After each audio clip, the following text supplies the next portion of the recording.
Hello, all. I'm Michael with WriterSanctuary. Have a story stuck in your head, but you're not sure how to begin? Perhaps you just don't know where to start writing. Now, today I'll share how I begin writing my books and what works best for me to get the story out. First of all, remember that the first draft is not the book you're going to publish. Too many people try to write for perfection at the very beginning. Don't worry about polishing it up. That's what the editing phase is for. You'll undoubtedly make vast changes to your book, which could ultimately change how it begins. And that's okay. So, where do you start writing your book? Now, that mostly depends on the author and the story. We can start off setting the scene, introducing a character, starting it with dialogue, describing past events. Remember, it could all be changed later, so don't try to put too much emphasis on making it perfect from the get go. You could also start writing your book halfway through the story so it can help you start setting the pace. In fact, I wrote the ending of Kingmaker long before I even finished chapter 1. That's because I knew how the story was going to end before I started even writing it. Sure, I had to make a few adjustments here and there to the ending as the story progressed, but the core ending was always going to be the same. And truth be told, I write out of order all the time. I find that it helps me put parts of the story into perspective while giving me ideas about how to get it all to mash up. And yes, I've rewritten the start of my stories several times so that they make sense according to what happens in the book.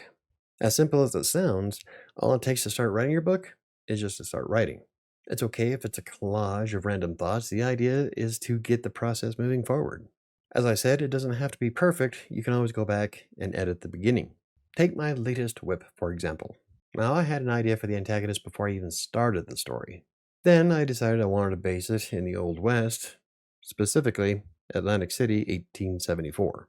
A part of this is because the story I wrote for Vocal for the Crate, and I just kind of wanted to expand on that, and I went a little bit of a different route.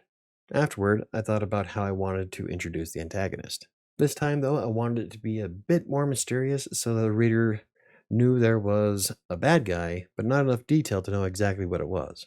Then I spent a couple of hours outlining the story so I had a good flow of what I wanted and needed.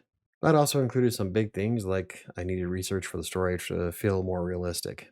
It's not like I can go back in time and experience Atlantic City in 1874. Those were the events that happened 150 years ago. Afterward, I just started writing. Now let's look at a few of my other books. I started one describing the explosion of a cart, which then led into the introduction of the main character who blew up the cart. It was an accident. In another book, I started with a character's recollection of events that shaped who he became.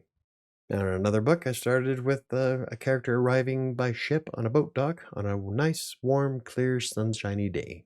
The bottom line is that I started with a basic idea and then expanded on it. I think about the viewpoints and how they would play a role in that story. Will this one be first person or third person?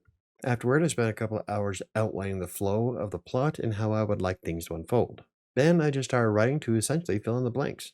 Sometimes that means I use a placeholder for someone's name, at least until I create that character, like Elf number 1 or Redshirt number 5.